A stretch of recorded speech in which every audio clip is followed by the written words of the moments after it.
Bismillahirrahmanirrahim.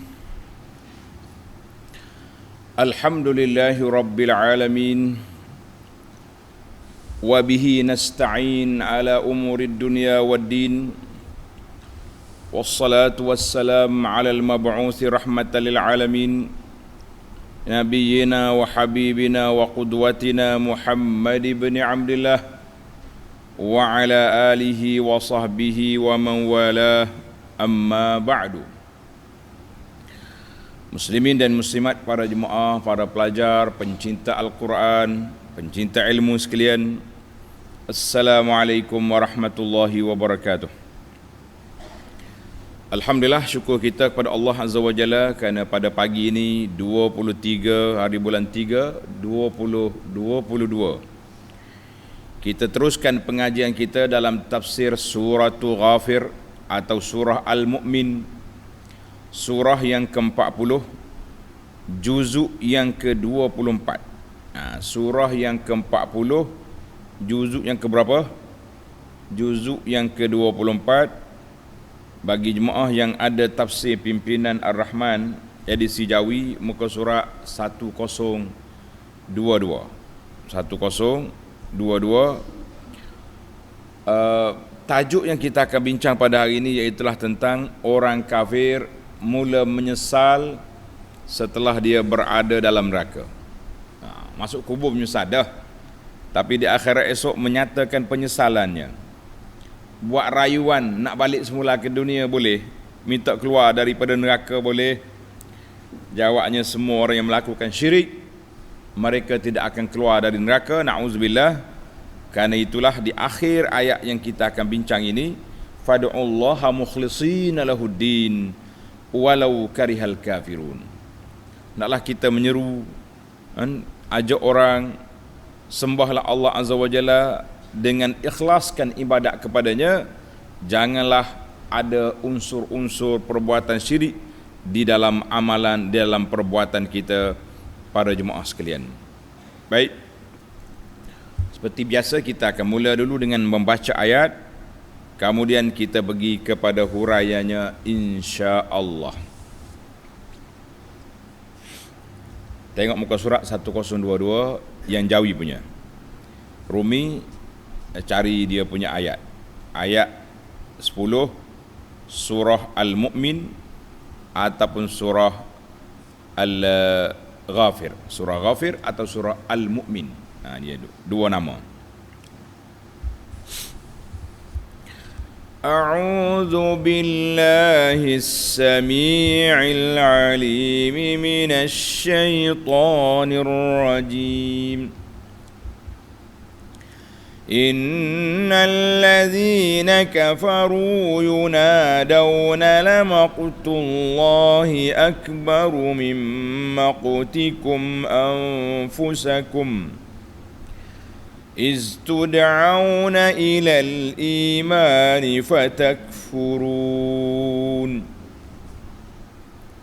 قالوا ربنا أمتنا اثنتين وأحييتنا اثنتين فاعترفنا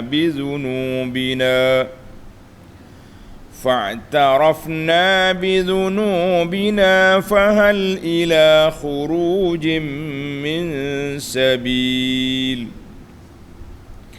ذلكم بأنه إذا دعي الله وحده كفرتم وإن يشرك به تؤمنوا فالحكم لله العلي الكبير هو الذي يريكم آياته وينزل لكم من السماء رزقا وما يتذكر إلا من ينيب فادعوا الله مخلصين له الدين ولو كره الكافرون.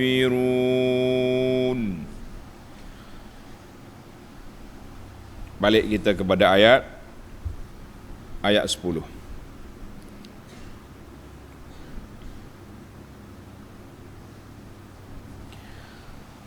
innal ladzina kafaru yunadawna, sesungguhnya orang-orang yang kafir akan dipanggil dan dikatakan kepada mereka pada hari kiamat. Kena panggil dan ditempelak, kalau kita katakan. Maknanya dikata dengan perkataan yang sinis, yang menyakitkan hati pada hari kiamat esok. Para pelajar sekalian, kita kena tengok munasabatul ayah. Munasabah susunan ayat ini bagaimana? Dalam ayat yang lepas, Allah Ta'ala telah menyebut ahwalul mu'minin, maka sekarang disebut pula ahwalul kafirin. Dan apa yang berlaku pada mereka di akhirat. Mereka sudah mengaku adanya Allah, mereka mengaku menyesal yang tak sudah-sudah, dan mereka juga nak minta balik ke dunia yang tak berfaedah lagi permohonan yang tersebut. Maka mari ayat kita ini, para pelajar sekalian, innal ladzina kafaru, sesungguhnya puak-puak kafir, yunadawna wahum finnar, mereka dipanggil dalam keadaan mereka sedang berada dalam neraka. Dia duduk dalam neraka, dia dipanggil. Malaikat kata apa? Tengok dalam kitab. La maqtullahi akbaru mim maqtikum anfusakum. Demi sesungguhnya kebencian Allah kepada kamu, kemurkaan Allah kepada kamu lebih besar daripada kebencian kamu kepada diri sendiri. Mu sekarang ni membenci pada kamu. Sebab apa aku tak ikut petunjuk? Kenapa tak ikut Quran? Kenapa tak ikut Muhammad sallallahu alaihi wasallam? Kenapa tak ikut? Oh, tak ada apa dah lah. Kenapa pun tak ada faedah. Istud'auna ilal imani fatakfurun. Sebabnya, tengok. Sebabnya kerana semasa kamu diseru dan diajak di dunia dahulu supaya beriman, kamu enggan dan menolak. Tak mau, sombong, takabur, angkuh. Kata ke Nabi sallallahu alaihi wasallam macam-macam, dia kata apa yang dia tak tuduh. Lalu kamu terus berkeadaan kufur sehinggalah kamu mati. Jadi ayat ini menjelaskan kepada kita bahawa malaikat tempelak puak kafir tak usah duduk menyesal. Sekarang bukan masa dia. Penyesalan yang tidak berguna lagi, apa yang nak guna lagi? Menyesal sudah berlaku, perjalanan sudah tamat. Terima je lah. Allahu Akbar. Ini yang kita takut. Kita nak menyesal sekarang, para jemaah sekalian. Jangan tunggu di akhirat baru nak menyesal. Pada ketika itu sudah tidak ada penyesalan, tidak ada lagi tidak ada lagi ruang untuk undur kembali, nak U-turn tak boleh. Kata orang jalan one way, tak ada jalan balik. Balah. Apa lagi dia rayu? Tengok ayat yang ke-11. Rayu buat dia. Qalu rabbana amattana thnataini wa ahyaitana thnataini fa'tarafna. Mereka menjawab, qalu, puak-puak kafir kata apa? Kamu dulu waktu di dunia kamu tak percaya kepada kebangkitan, tak percaya kepada kiamat. Bila sudah masuk dalam neraka, dia marah pada diri dia pula, kenapa tak ikut Nabi. Sekarang mereka cuba merayu dengan menyatakan pengakuan. Dia kata apa? Wahai Tuhan kami. Rayu, panggil Tuhan kami, Rabbana. Dulu mana percaya, sekarang ni Rabbana ya. Amattana snatain, engkau telah jadikan kami berkeadaan mati 2 kali. Wa ahyaitana snatain, dan telah jadikan kami bersifat hidup 2 kali. Bila mati 2 kali, bila hidup 2 kali? Tengok nota di bawah.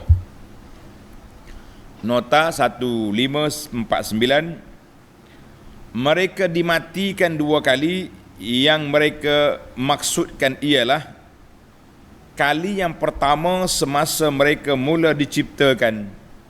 Belum kita nak lahir, mak kita lahir dulu, kita mati, air mani. Kemudian jadi darah, kemudian jadi daging, barulah ditiup roh. Dan semasa mereka mula diciptakan oleh Allah dari tiada kepada ada. Bila ada, dilahirkan, hidup. Dan kali yang kedua pula ketika sampai ajal mereka. Itu dia panggil mati 2 kali. Dan tentang mereka dihidupkan 2 kali pula ialah, pertama semasa ditiupkan roh pada tubuh mereka, dalam kandungan ibu ditiup roh, hidup. Dan kali yang kedua ialah ketika mereka dibangkitkan pada hari kiamat. Lepas pada mati, mari sangkakala yang kedua, semua sekali bangkit, sedar semula, hidup balik.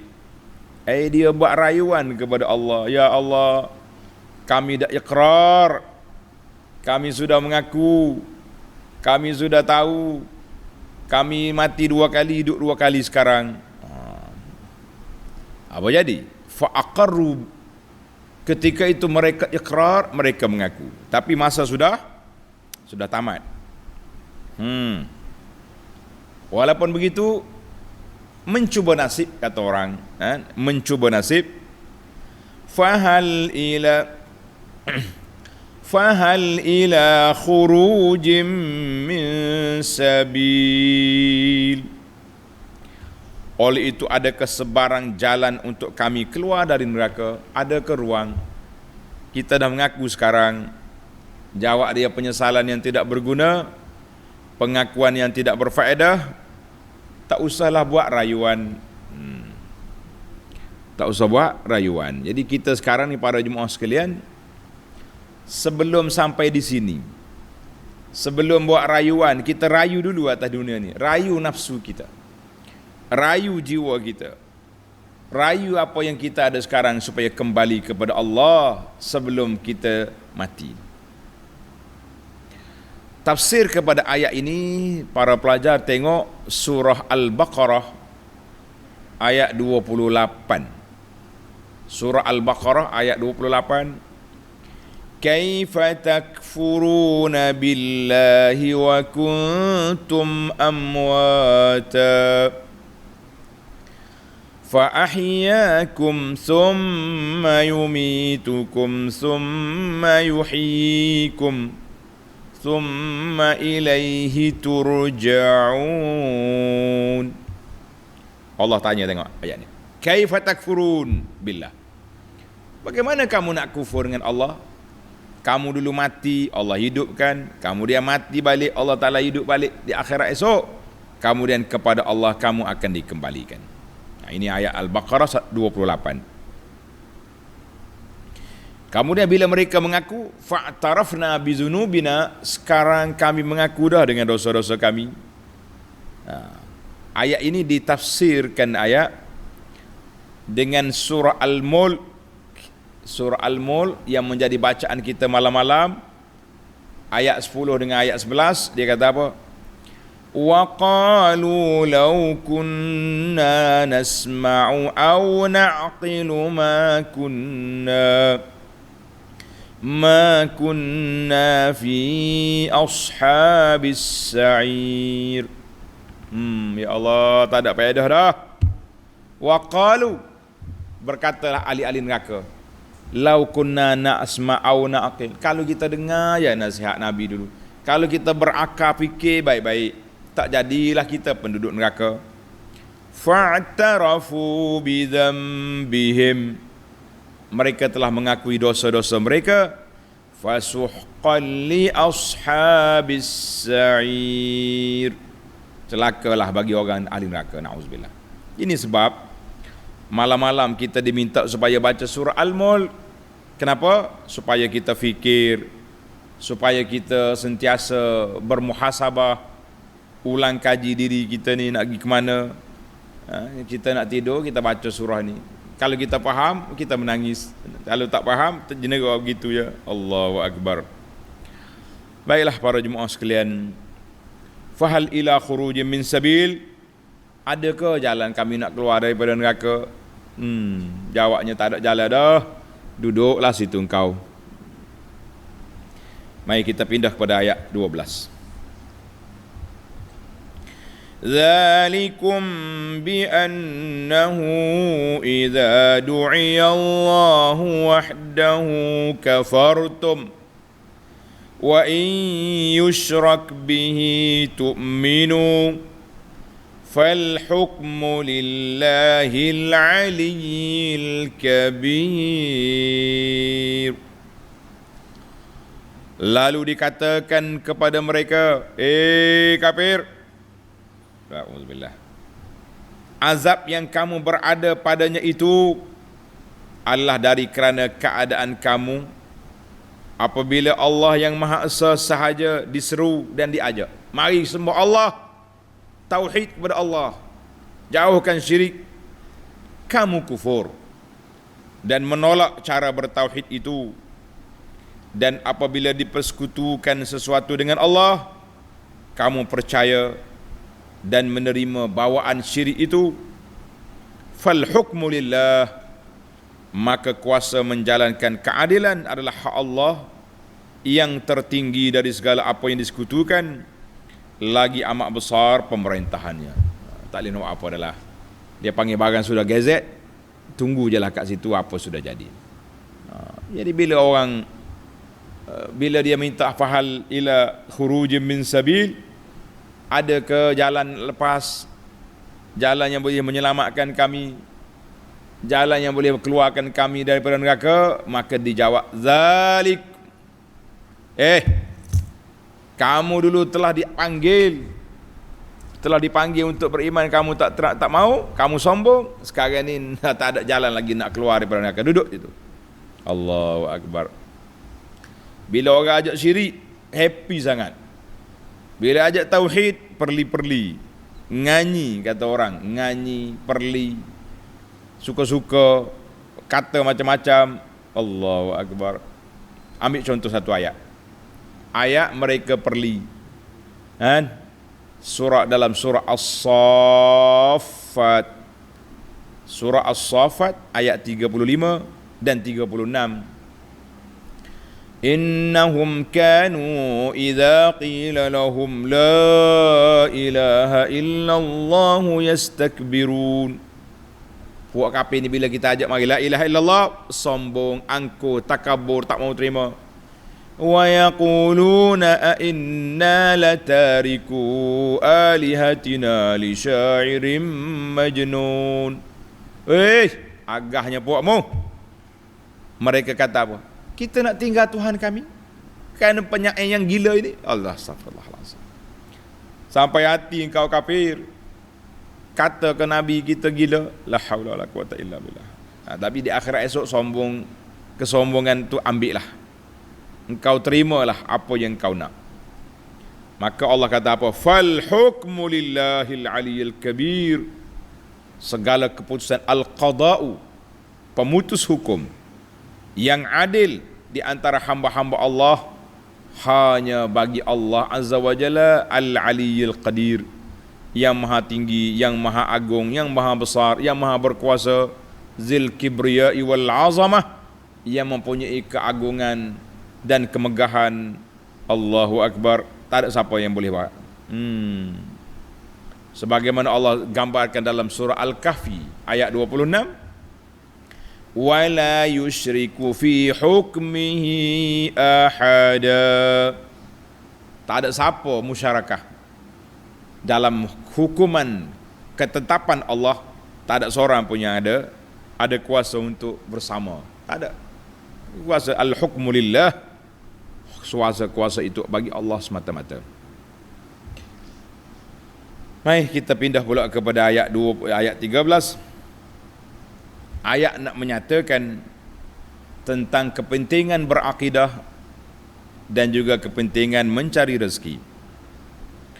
Huwallazi yuriikum ayatihi wa yunazzilu lakum minas samai rizqa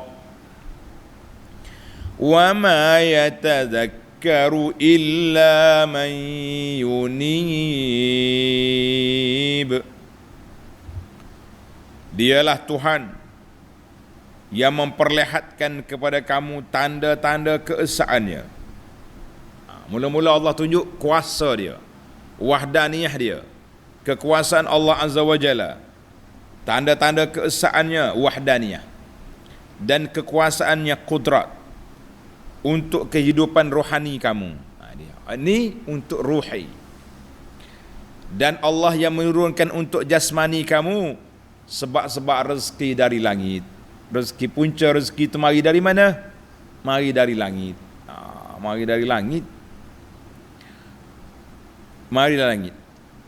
Tengok dalam ayat ni kata apa. Setelah Allah Ta'ala bawa kepada kita amaran keras tentang hak orang kafir, maka dalam ayat ini Allah Subhanahu Wa Ta'ala bawa kepada kita ayat yang menunjukkan sempurna kudrat dan wahdaniyah, untuk menjadi dalil bahawa tidak boleh menjadikan batu-batu, kayu-kayu, dewa-dewa, roh-roh, bahkan kubur-kubur sebagai sembahan lain daripada Allah. Jangan sekali-kali. Kerana itu Allah Ta'ala mula dalam ayat ini dengan ayat tauhid. Huwallazi yuriikum ayatihi. Allah kata, aku tunjuk kepada kamu tanda-tanda kekuasaan, tanda-tanda wahdaniyah, keesaan Allah Azza wa Jalla, dan kesempurnaan sifat dan af'al Allah Azza wa Jalla. Jangan duduk main-main. Kemudian barulah dia bawa pula kepada kita tanda rezeki, tanda-tanda Allah Ta'ala yang jadi kita, dia beri rezeki kepada kita. Wa yunazzilu lakum minas samai rizqa. Allah kata, aku turun dari langit rezeki. Rezeki kita ni punca dari langit. Mana dari langit? Hujan. Bila hujan turun, bumi subur. Bila bumi subur, ada tanaman, ada rumput rampai, ada pokok. Habis binatang mari makan rumput, kita mari makan lembu. Itu dia panggil susu galur. Daripada lembu ada susu, kita minum susu. Kemudian daripada pati makananlah jadinya air mani. Daripada air mani jadinya anak. Itu dia panggil perjalanan hidup manusia mencari sedemikian. Allahu Akbar. Tapi Tuhan kata apa? Semua ni yang aku sebut tadi, yang mengambil faedah daripadanya, yang mendapat faedah daripadanya siapa? Wa ma yatadhakkaru illa man yunib. Allahu Akbar. Dan tiadalah yang ingat serta mengambil pelajaran, iktibar dan pengajaran dari yang demikian melainkan orang yang sentiasa bertumpu kepada Allah. Ya Allah, ya Allah, orang yang mengambil pengajaran, orang yang mengambil iktibar, orang yang dapat faedah daripada ayat-ayat Quran ini siapa?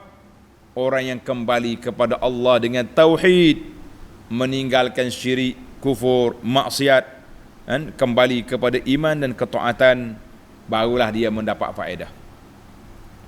Ya Allah, ya Tuhan kami mohon dengan nama-Mu yang maha indah, dengan sifat-Mu yang maha tinggi, jadikan kami daripada orang yang sentiasa munibina ilaih, yang sentiasa kembali kepada jalan yang Engkau redai, ya Rabbal Alamin, ya Arhamar Rahimin. Itu gaya cara Nabi SAW bila dia baca Quran, ayat-ayat yang menyebut tentang rahmat, kita minta. Ayat tentang syurga, kita minta. Ayat tentang azab, tentang neraka, kita minta perlindungan. Kena sentiasa. Itu dia panggil interaksi. Baca ayat Quran, biar ada respon. Ada respon.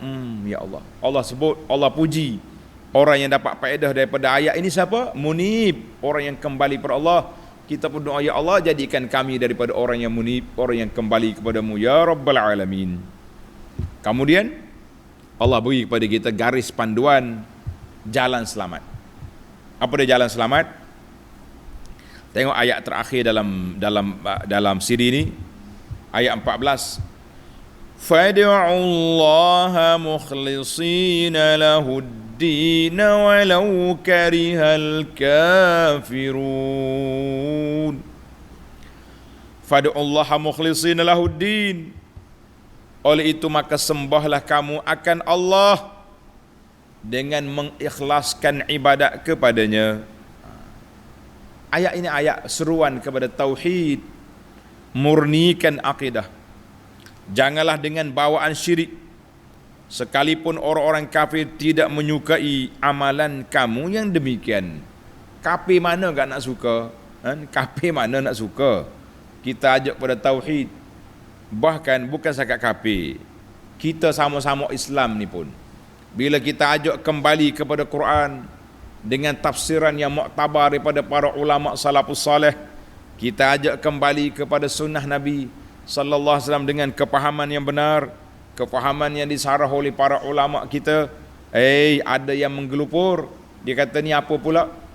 Ajak orang kembali kepada sunnah, menolak ulama. Kita kata siapa dia tolak ulama? Siapa dia yang tolak ulama? Kita ajak kembali kepada Quran dengan sunnah dengan kefahaman yang dibawa oleh para ulama kita yang muktabar. Bukan cari ulama-ulama yang mengaku ulama, bawa ajaran pelik-pelik dalam dunia ni, kemudian ditabalkan ulama, ditabalkan sebagai wali-wali, al-arif billah, diberi gelaran macam-macam. Akhir sekali semua ajaran yang dibawa, yang terpesong, yang tak terpesong, menjadi rujukan, menjadi ikutan. Hak Nabi ajar, kecil ni. Ini tak padan dengan kita, ini mustawa lain. Ini untuk ahli syariat. Kita kata ini semua karut, talbisu iblis di dalam permainan kita. Maka kerana itu para jemaah sekalian, salah satu daripada doa selepas solat, baca ni, pelajar-pelajar kita ni, di antara doa selepas solat yang kita ambil daripada sunnah Nabi sallallahu alaihi wasallam, iaitu bacaan lepas solat. Tengok bacaan lepas solat. La ilaha illallah wahdahu la syarikalah, lahul mulku wa lahul hamdu wa huwa ala kulli syai'in qadir, la haula wa la quwata illa billah, la ilaha illallah wa la na'budu illa iyyah, lahun ni'matu wa lahul fadlu wa lahus sana'ul hasan, la ilaha illallah mukhlishina lahuddin walau karihal kafirun. Ingat tak? Ini dalam buku kita ni ada bacaan di bawah bacaan yang kelima, iaitulah mengisytiharkan tauhid setelah kita solat. Cerita dianya,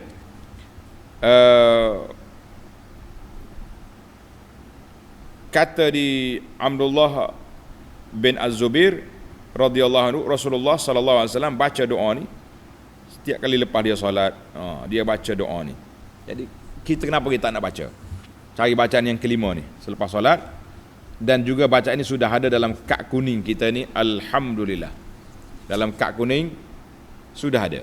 Mana-mana jemaah yang belum ada kad ni, yang belum dapat buku ni, dipersilakan untuk hantar permohonan dia kepada admin kita, dengan di bawah nombor 018. Ingat 018, cari. Tolong tulis kepada jemaah yang ada tu.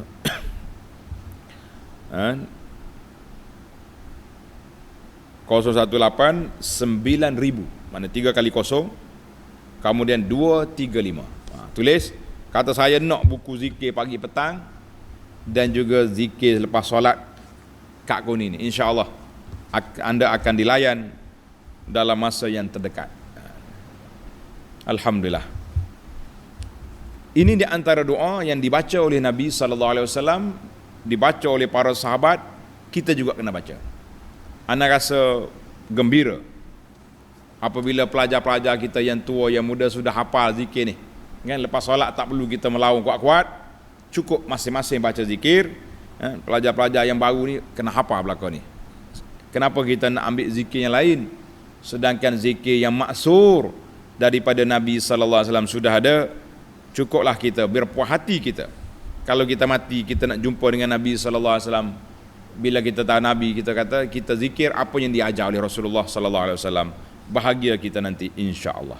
Baik para pelajar sekalian, zikir ini telah diajar dalam setiap kali kita solat kita baca. Hadis ini 30 diriwayat oleh Imam Muslim, mana hadis yang sahih. Baiklah, tamatlah perbincangan kita masuk kepada beberapa faedah al-fawaid at-tarbawiyah wal fawaid al-ilmiyah yang dapat kita kutip 5 faedah daripada ayat yang kita baca ini insya-Allah. Yang pertama, tengok ayat 10. Innal ladzina kafaru yunadawna la maqtullahi akbaru min maqtikum anfusakum. Malaikat kata, buat kafir, kemurkaan Allah Ta'ala lebih besar daripada kemurkaan kamu pada diri kamu sendiri. Kata di para ulama tadabbur, annal kafirin, orang kafir bila dia sedar, dia tahu dah, dia tengok dah azab depan mata dia panggil syahidu ayan, ataupun dia panggil haqqul yaqin, ainul yaqin, depan mata dia neraka lulu je. Mereka pun marahlah kepada diri dia sendiri. Kenapa dulu aku tak ikut, kenapa dulu aku tak insaf, kenapa? Jawabnya sudah tidak ada kenapa sekarang. Kita jangan sampai tengok azab baru nak menyesal. Tengok azab baru nak menyesal. Sebab biarlah kita marah diri kita, dia panggil mu'atabatun nafsi. Dalam istilah ulama tazkiyatun nafsi, dia kata mu'atabah ni kita cela diri kita sewaktu atas dunia. Contohnya, nak tidur malam ni, tuan-tuan dan puan-puan ambil pen ataupun buka note kita ni, daripada subuh tadi aku buat apa? Alhamdulillah sempat solat witir hijau, sempat solat 2 rakaat fajar tidak. Lepas subuh sempat lagi solat subuh berjamaah, alhamdulillah.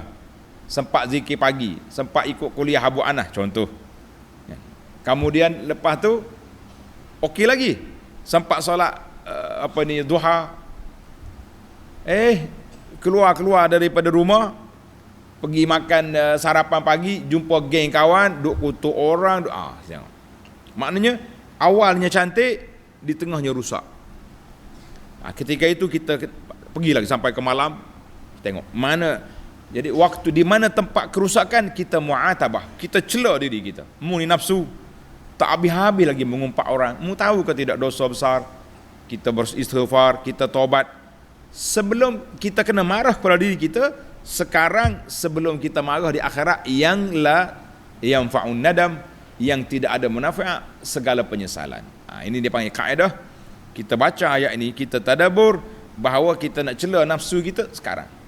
Dengan cara kita buat senarai, orang panggil checklist, kan? Checklist.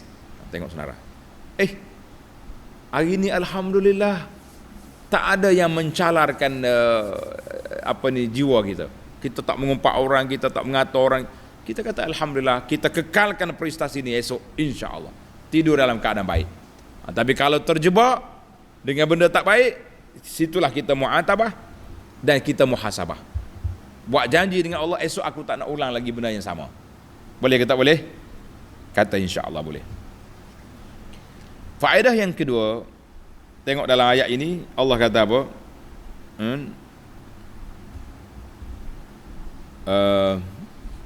Kita pergi kepada huwallazi yurikum ayatihi. Allah SWT, tengok ayat 13. Saya minta maaf awal, kadang-kadang tak tersusun dia punya fawaid itu, sebab dalam kitab ni dia ambil mengikut apa yang kita baca, apa yang ada di sini. Huwallazi yurikum ayatihi wa yunazzilu lakum minas sama'i rizqa. Allah kata, Allah yang turunkan kepada kamu tanda-tanda kekuasaan dan keesaan Allah Azza wa Jalla. Kemudian barulah dia mari tanda-tanda rezeki. Ayat ini ahammul muhimmat, menunjukkan tertib al-awlawiyah, susunan yang terawal, susunan yang terbaik. Duduk mana? Susunan yang paling penting iaitulah menjaga agama.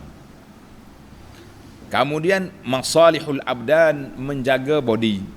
Maka Allah Ta'ala yang jaga kepentingan agama hamba-hamba dia, dibawanya kepada kita ayat, bayinat, keterangan-keterangan yang nyata, keterangan yang jelas. Kemudian dibawa kepada kita pintu-pintu rezeki daripada langit. Kita ni kena ada dua-dua. Kalau tak ada rezeki, mati. Tapi mati, kalau banyak rezeki pun mati juga, kan? Banyak rezeki pun mati juga.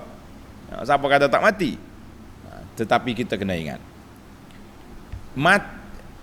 tak ada hidayah, ayatul hidayah tidak ada. Orang ni kalau hidup atas dunia mewah pun, masuk dalam kubur kena azab, masuk dalam di akhirat kena neraka, na'udzubillah, yang berpanjangan. Tapi orang yang tak cukup makan, mati atas dunia, kalau dia beriman, senang dia dalam di akhirat. Namun begitu, Allah Ta'ala sebut dua-dua di sini bahawa penting belaka. Dia panggil makanan ruh penting, makanan jasmani, jasad pun penting. Jangan kata tak apalah aku ni, tak makan apa, tak apa, biarnya mati gitulah. Tidak dibenarkan untuk mati tanpa sebab yang dibenarkan oleh syarak. Jangan main, jangan bunuh diri, tidak ada. Maka di sini dia panggil maslahah. Tartib maslahah. Maslahah agama diutamakan, kemudian maslahah ke dunia itu nombor dua. Tapi dua-dua itu berjalan serentak. Kita ada ibadat, kita ada juga makan minum. Alhamdulillah. Yang ketiga, Allah Ta'ala sebut wa ma yatadzakkaru illa man yunib. Allah kata apa? Tidak ada orang yang ingat kepada Allah, mengambil faedah daripada ayat-ayat aku ini, kecuali orang yang kembali kepada Allah. Ja'alahu tazakkuran. Allah Ta'ala sebut dalam hati dia tu sentiasa ingat kepada Allah Azza wa Jalla, ingat kepada mati. Maka orang ni saja yang mendapat faedah daripada ayat-ayat Allah Azza wa Jalla. Maka ayat ini memberi garis panduan pada kita, mu nak selamat, ingatlah kepada mati. Kamu nak selamat, ingatlah kepada Allah. Jangan ingat saja, ingat dengan pelaksanaan. Ya, kenapa ni awak ni? Ingat mati. Lepas tu maya tak juga. Mana jadi? Itu orang gila nama macam tu. Kita ni bukan orang gila, orang waras, orang yang betul. Jadilah kita ni orang yang yunib, orang yang al-inabah, banyak kembali kepada Allah Azza wa Jalla. Banyak kembali kepada Allah. Jangan duk kembali kepada tu benda ni, tapi kita tidak ada tidak ingat kepada Allah Azza wa Jalla. Maka kata di para ulama, apabila orang itu kuat kembali kepada Allah, dia akan kuat ingat kepada ayat-ayat Allah Azza wa Jalla. Lagi kita ingat, lagi kita belajar, banyak tadabbur, insya-Allah tuan-tuan dan puan-puan, makin dekat kita dengan Allah Azza wa Jalla. Jangan lari. Yang keempat, Allah sebut, tengok dalam ayat 12, fal hukmu lillah, segala pemutus hukum hakam itu bagi Allah Azza wa Jalla. Maka di sini para ulama mengatakan, di antara kepincangan yang dibuat oleh penjajah yang menjajah negara umat Islam, mereka akan menukarkan undang-undang Allah kepada undang-undang manusia. Dia panggil al-qawanin al-wad'iyah, al-qawanin al-bashariyah. Kita di Malaysia sudah 60 tahun lebih merdeka, tapi undang-undang kita masih lagi terikat dengan undang-undang Lok-Rek, undang-undang yang digubal oleh Suruhanjaya Rek yang ditinggal oleh penjajah pada hari ini. Tapi bila bertembung di antara hak Islam dengan hak undang-undang perlembagaan, barulah kita bangkit solidariti, membela 3 orang anak orang bukan Islam, membela tu bela ni. Kenapa kita dah 60 tahun merdeka, kenapa tidak ada dalam kepala penggubal undang-undang yang beragama Islam? Kita ada fakulti undang-undang sana sini, semua universiti. Kenapa kita tidak usah memberi kesedaran kepada ahli-ahli parlimen kita supaya pindah perlembagaan ini? Sebab itulah negeri-negeri yang telah mendapat kekuasaan mutlak, 2/3 majoriti daripada Dewan Undangan Negeri, mesti berusaha untuk menggubalkan pindah enactment yang memberi, yang mengembalikan kegemilangan kepada al-qawanin asy-syar'iyyah, kepada undang-undang syarak. Kalau tidak, kamu ahli-ahli dewan, ahli-ahli parlimen, ahli-ahli penggubah undang-undang tetap akan ditanya oleh Allah Azza wa Jalla di akhirat esok. Dan kita rakyat yang beri undi, yang tidak mendesak perkara ini juga, kita akan dipersoalkan di hadapan Allah.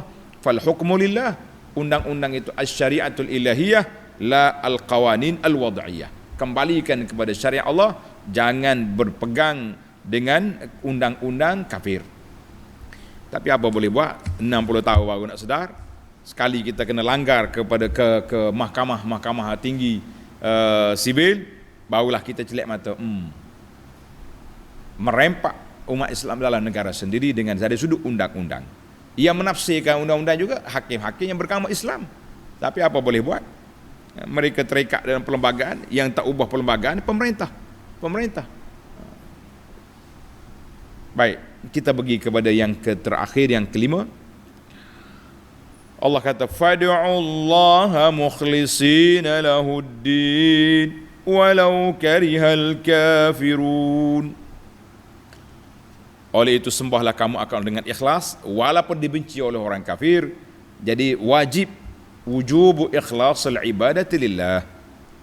Wajib kita ikhlaskan ibadat semata-mata kerana Allah.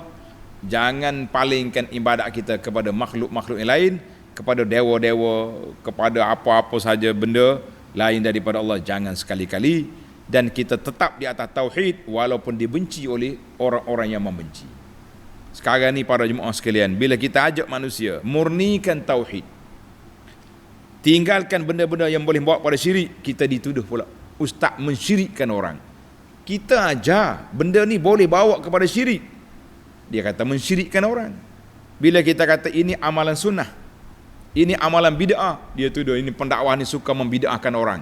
Kita gam dia daripada masuk negeri kita. Habis yang mari duk melompat dalam, mari duk zikir-zikir melompat, yang mari duk ajar benda pelik-pelik, kan? Istighasah dengan orang mati, ayat ni diberi kebenaran sebab lari dengan perjalanan kita. Kita kata kita pedulikan mereka, kita teruskan dakwah kita fad'ullaha mukhlisin. Kita ajak manusia kembali kepada Allah dengan ikhlas walau karihal kafirun. Orang kafir tak suka dengan tauhid, ataupun sebahagian anak orang Islam tak suka dengan memurnikan akidah, kita kata kita teruskan perjalanan. Apa orang nak kata-kata, kalau kita nak kata ustaz ni tak pandai dakwah lah, habis kenapa Quraisy kata ke Nabi gila, syair, majnun? Kenapa? Adakah Nabi tak pandai berdakwah? Kita kata tidak. Setiap benda yang bercanggah dengan nafsu akan dilanggar, akan dituduh macam-macam. Bersabarlah para ahli sunnah, orang yang mengajak manusia kepada sunnah, sebagaimana kata Imam Al-Bukhari rahimahullah, isbiru ya ahlas sunnah, sabarlah pada pencinta sunnah, kamu dalam keadaan sedikit, yang ramainya orang-orang yang suka melompat. Wallahu alam. Tamatlah 5 faedah daripada ayat yang kita baca ini. Insya-Allah kita akan sambung lagi ayat yang ke-15 dalam siri yang akan datang. Subhanakallahumma wa bihamdika asyhadu an la ilaha illa anta astaghfiruka wa atubu ilaik. Wa sallallahu ala nabiyyina Muhammad wa ala alihi wa sahbihi ajma'in. Walhamdulillahi rabbil alamin. Wassalamualaikum warahmatullahi wabarakatuh.